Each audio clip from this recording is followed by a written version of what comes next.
Көрерменнің көз аймына айналған Мирас пен Құралайдың отбасы бізге бір апта бойы отбасылық өмірін көрсетті.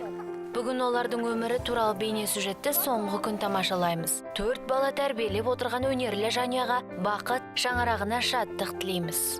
Мейірім мен сапағат анасынан тарайды, әділдік пен парасат әкесінен арайлы.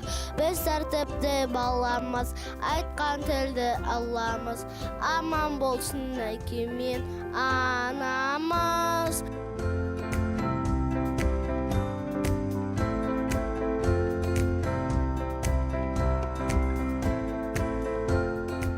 Мирас болса жұмысқа кірісіп кеткен. Жасыл шөпті қырқып жатырмыз. Арыстанбек міндетті түрде папасына көмектесіп жатыр. Ортасын шөп қойып тұрған қара. Артқа сек, артқа.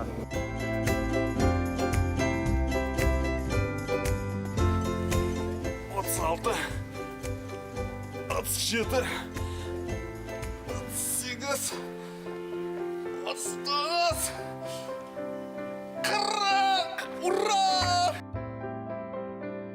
Жақсылығы, қызығын көбінесе мен ғой көріп отырған.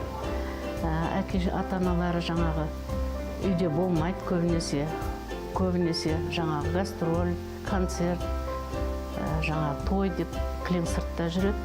Осы балдардың қызығын да, қиындығын да мен көретін негізі.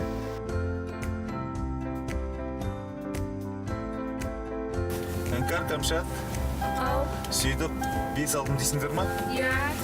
Қандай пәннен? Мен мұқағалитандан, сосын барып әдебиеттен.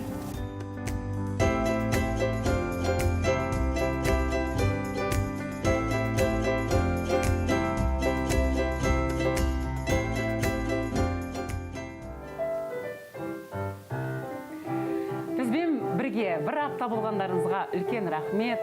Сіздерге ұнады деп ойлаймын. Келесі жүздескенше қош сау болыңыздар. Сау болыңыздар!